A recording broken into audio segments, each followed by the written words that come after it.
कबीला, नाते, रिश्ते, ये सब होंगे, मना नहीं,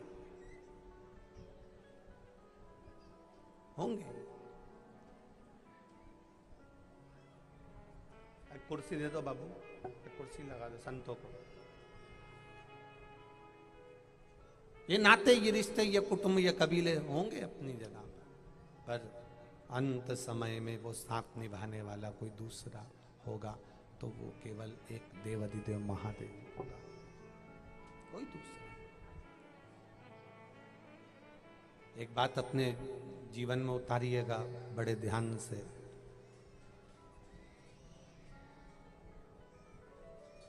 ताला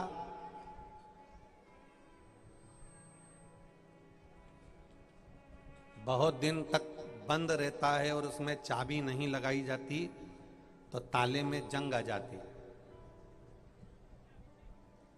ए देपालपुर की जीजियों, सही है कि गलत है? ताला बहुत दिन तक मत खोलिए, चाबी मत लगाइए तो ताले में जंग आ जाती है। हवा पानी लग जाता है, ताले में जंग आ गई, ताले में जंग लग गई। 4 साल बाद तुम ताला खोल रहे हो और उसमें चाबी लगा रहे, चाबी तुम्हारे पास में है, उसी की चाबी हो, चाबी है तुम्हारे पास में। ऐसा नहीं कि चाबी नहीं, चाबी है।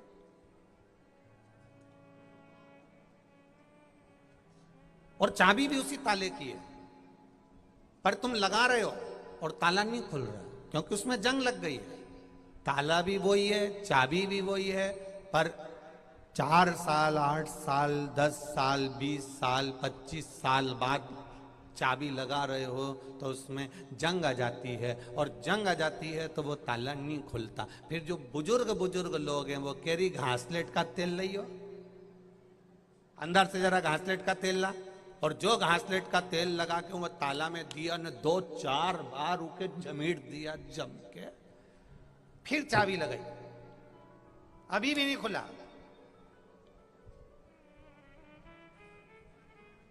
फिर कहीं का काका जी बोले आ, और काका जी बोले कि रुक जा थोड़ा, तार अभी घासलेट का तेल अंदर जान दे, थोड़ा रुक जा, काय को जल्दी करे, भी रुक जा, तो खुलेगा। और फिर घासलेट का तेल उसमें डाल दिया और फिर चाबी लगाई, नहीं खुले। उन्हें कहा अब एक काम करो, थोड़ी देर इसको रहने दो, फिर थोड़ी देर में जंग जब हटेगी, जब 1-2 बार झटीकेंगे तब वो खुल जाएगा, खुलेगा।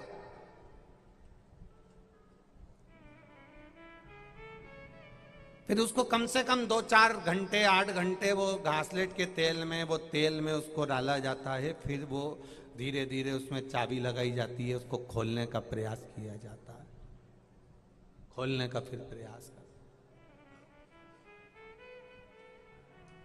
क्यों हमारे शास्त्र कहते हैं? कई लोग कहते हैं गुरुजी आप कहते हो बच्चे को मंदिर तक पहुंचाओ, क्यों? शिव महापुराण की कथा कह रही है ताला बहुत दिन तक नहीं खुलेगा तो जंग लग जाएगी। काम, लोभ, आसक्ति, वासना, तृष्णा, ये सब इस शरीर में अगर लग गई तो फिर भक्ति की चाबी कितनी भी घुमाना, आप कितना भी घर के छोरा छोरी से कहना कथा में चल, लोग कहेंगे तो ढोंग प्रपंच है, छल है, ऐसा है वैसा है, दुनिया के लोग ज्ञान देना चालू कर देंगे। क्यों? क्योंकि इनके भीतर काम आ गया, लोभ आ गया, आसक्ति आ गई, वासना आ गया, तृष्णा आ गया। ताले को रोज खोलते रहोगे तो उसमें जंग नहीं आएगी और वो चाबी लगेगी, 1 सेकंड में ताला खुल जाएगा। उसी तरह चाहे बचपन हो, जवानी हो, अधेड़ी हो, बुढ़ापा हो, भगवान की कथा में जाते रहोगे, परमात्मा मिलता रहेगा। परमात्मा को मिलने में देरी नहीं लगती। जंग मत आने देना इस मन में। अहंकार की जब जंग लग जाती है, व्यक्ति बहुत पड़ गया, पढ़ने के बाद सोचता है कि अब मैं काय को कथा में जाऊं, मैं काय मंदिर जाऊं, और पढ़ा लिखा व्यक्ति ये सोचे कि मैं मंदिर में क्यों जाऊं, मैं भगवान के भजन में क्यों जाऊं। ये जंग बहुत मुश्किल से हटती है। फिर आप कहेंगे बच्चों को थोड़ा भजन कर लिया कर, 2 अगरबत्ती भगवान को लगा लिया कर। पढ़ा लिखा छोरा कहता है ये ढोंग वोंग करना मेरे को नहीं आता, अगरबत्ती मगरबत्ती लगाना। जंग लग गई। छोरी से कहो मंदिर चली जा, शंकर जी का एक लोटा जल चढ़ाया, मम्मी मेरे को फालतू की बात मत बोला करो। मोबाइल चलाने का कह दो तो 2 घंटा चला लेगी, पर सत्संग में जाने का कह दो तो मन नहीं लगे, क्योंकि जंग लग गई। काम की, अहंकार की, लोभ की, वासना की, तृष्णा की, आसक्ति की जंग लग गई। और जब ताले में जंग लग जाती है तो चाबी कितनी भी घुमाओ ताला खुलता ही नहीं है। घर के लोग कितना ही प्रयास करें, बच्चे मंदिर चले जाएं, नहीं जाएंगे क्योंकि जंग लग गई। बेटा बेटी मंदिर चले जाएं, नहीं जाएंगे क्योंकि जंग लग गई। इसलिए शिव पुराण की कथा कहती है, छोटे छोटे बच्चों को जंग मत लगने देना दुनिया की, इन बच्चों को मंदिर तक भेजते रहना। जंग नहीं लगेगी तो परमात्मा मिल जाएगा। सेवा में तल्लीन रहे। काम, लोभ, आसक्ति, वासना, तृष्णा की जंग ना लगे आपके बच्चों।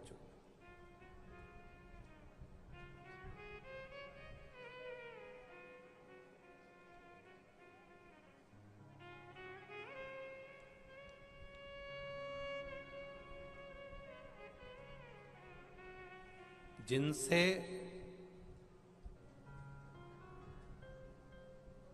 थोड़ा व्यासपीठ से कहेंगे ना तो अब बुरा लग सकता है और कल छप भी सकता है कि महाराज जी व्यासपीठ से ऐसा बोल दिए।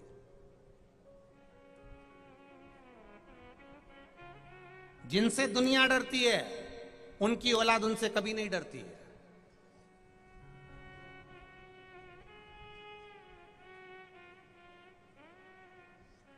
बोल दूं क्या? पक्का? तुम संभाल लोगे ना? बस तो पुलिस, पंडित और शिक्षक, इनकी औलाद इनकी कभी नहीं सुनती है।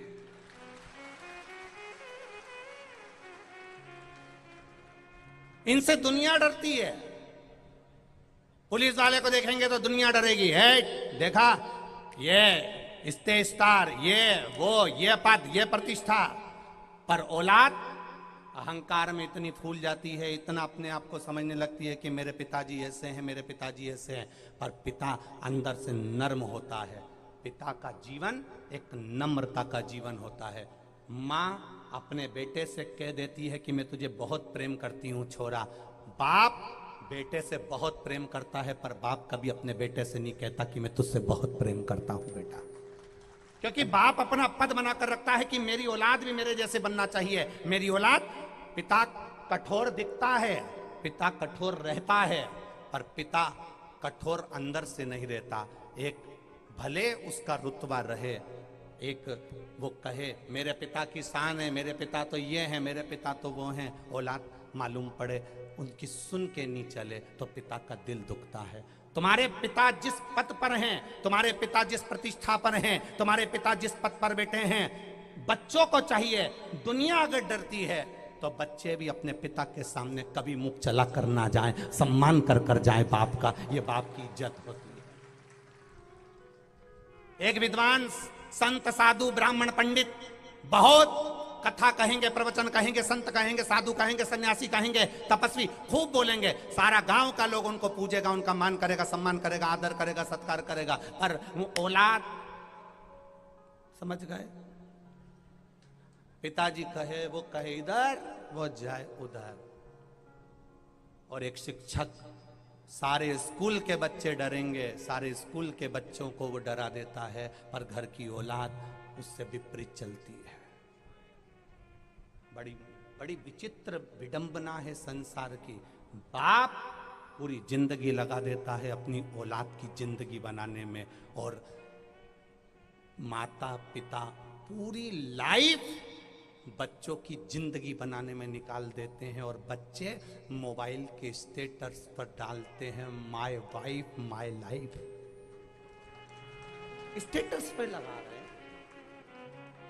जिस माता पिता ने पूरी जिंदगी निकाल दी तुम्हें बनाने में, जिस माता पिता ने पूरी लाइफ निकाल दी तुम्हारी जिंदगी बनाने में, और माता पिता पूरी जीवन, एक बाप बेटों की जिंदगी बनाने में, बच्चों की जिंदगी बनाने में पिता का पूरा जीवन निकल जाता है साहब, पूरा जीवन।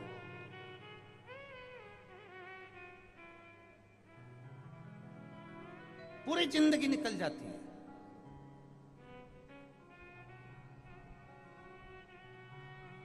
कोई कह रहा था, गुरुजी गवर्नमेंट की नौकरी बहुत अच्छी होती है। एक प्राइवेट नौकरी करने वाला कहता है गवर्नमेंट की नौकरी अच्छी होती है, गवर्नमेंट की नौकरी करने वाला होता है प्राइवेट की नौकरी अच्छी होती है। एक नौकरी करने वाला कहता है धंधा करने वाला अच्छा होता है, धंधा करने वाला सोचता है कि नौकरी वाला अच्छा होता है। सब में एक दूसरे में हम सुख देख रहे हैं, पर भीतर एक पिता का दिल छुपा होता है।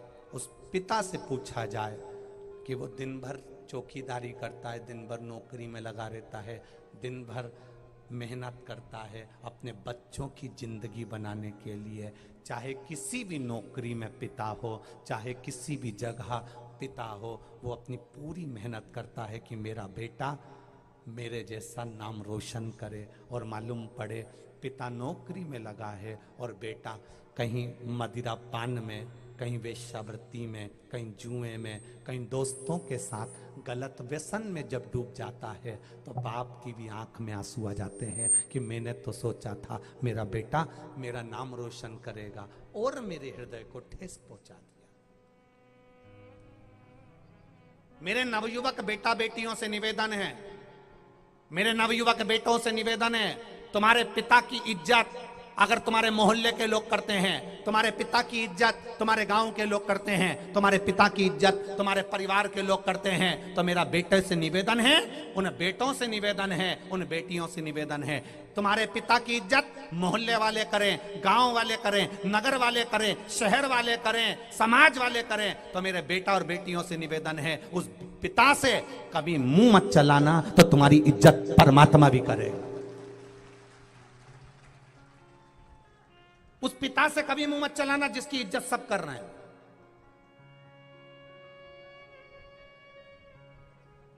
जिस पिता के सामने समाज के लोग नहीं बोल पाते, जिस पिता के सामने कोई दूसरा नहीं बोल पाता, जिस पिता के सामने पिता की बात को दुनिया मानकर चलती है, और औलाद अगर मुंह चला दे तो शिव महापुराण की कथा में कुमार खंड को, शिव महापुराण का कुमार खंड पढ़ना, उसमें लिखा हुआ है कि पिता से अगर कोई बच्चा मुंह चला देता है, जिसका इज्जत, जिसका सम्मान, जिसका आदर पूरा गांव, नगर, मोहल्ला, शहर, परिवार वाले कर रहे हो, और उससे अगर बेटा मुंह चला देता है तो उस बेटे की जिंदगी अच्छी नहीं निकलती, उसका जीवन धक्के खा खा कर निकलता है।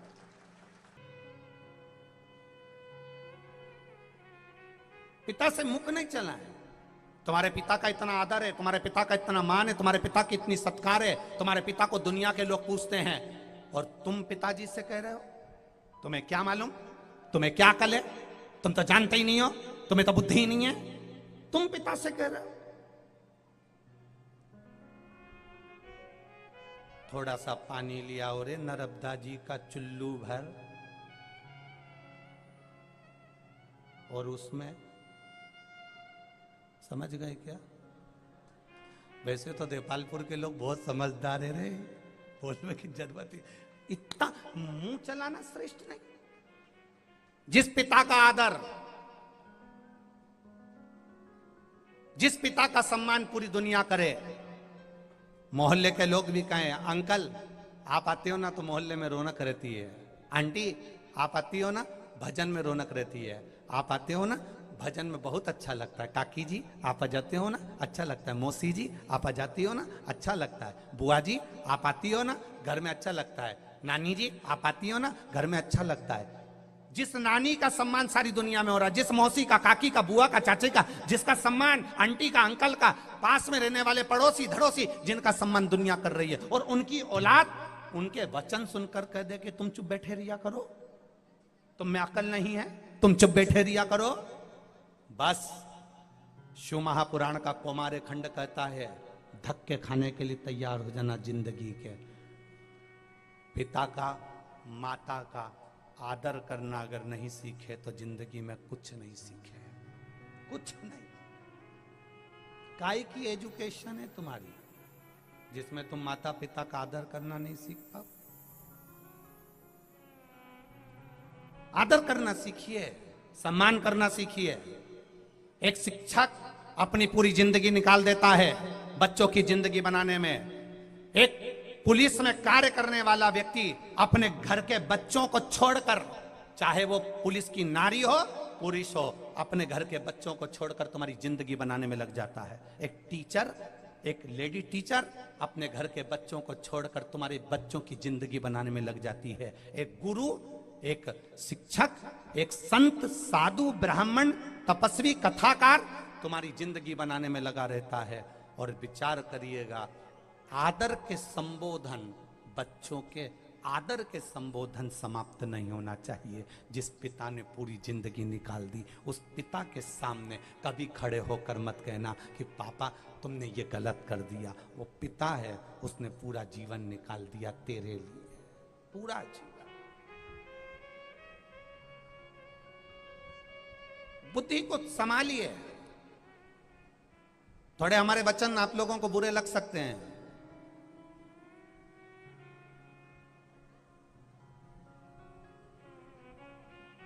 जो अपने पिता से मुंह चलाता है एक दिन वो भी तो पिता बनता है। बहुत सुंदर चरित्र है, बाल्यावस्था में सुना था, आप भी सुने होंगे। घर में एक बुजुर्ग पिता था, बीमार पड़ गया, बहुत खांसता था, बीमारी उसको दमे की थी। बहू ने कह दिया अपने पति से, सुनो पिताजी को बहुत खांसी चलती है, बच्चों को पढ़ाने के लिए टीचर आते हैं, बच्चे अच्छे से पढ़ नहीं पाते, दिन भर पिताजी खांसा करते हैं। इन पिताजी को माली का जो कमरा है, पीछे जो चौकीदार का कमरा है, माली का कमरा है, पिताजी को वहां पर लगा दो और पिताजी को वहां रख दो और पिताजी से कह दो यहां आने की जरूरत नहीं है। उनको एक घंटी लगा दो, घंटी बजाएंगे, पिताजी जब घंटी बजाएंगे तो मैं खाने का सामान दियाऊंगी, चाय दियाऊंगी, नाश्ता दियाऊंगी, भोजन दियाऊंगी। वो घंटी बजा दें, मैं देकर आ जाऊंगी। बेटे ने अपने पिताजी से कह दिया, पिताजी तुम पीछे वाले कमरे में सो जाया करो, अंदर मत आना, तुम्हारी बहू तुम्हें सामान लाकर दे देगी, बस तुम घंटी बजा देना। पिताजी ने, बेटे ने घंटी लगा दी पिताजी के बिस्तर के पास। पिताजी घंटी बजा देते, बहू सामान भेज देती। एक दिन पिताजी ने घंटी बजाई, बहू ने सामान नहीं भेजा। सुबह बेटे ने अपने पिताजी से जब अलग रहने का कमरा दिया तो कहा, तुम्हें मेरी कसम है तुम अंदर मत आना, बस घंटी बजा देना, तुम्हारी बहू लाकर दे देगी। पिता देखिए कैसा होता है। एक पिता क्या चीज है वो समझने का प्रयास करिएगा। बाप जब चला जाता है ना, तब मालूम पड़ता है कि बाप शब्द क्या है, पिता शब्द क्या है। एक नारी से, एक बेटी से पूछना, जब तक मायके में पिताजी रहते हैं ना, तो बेटी भी छाती तन कर कहती है मेरा बाप बैठा है, अभी मेरा पिता बैठा है, वो मुझे संभाल लेता है। एक बेटी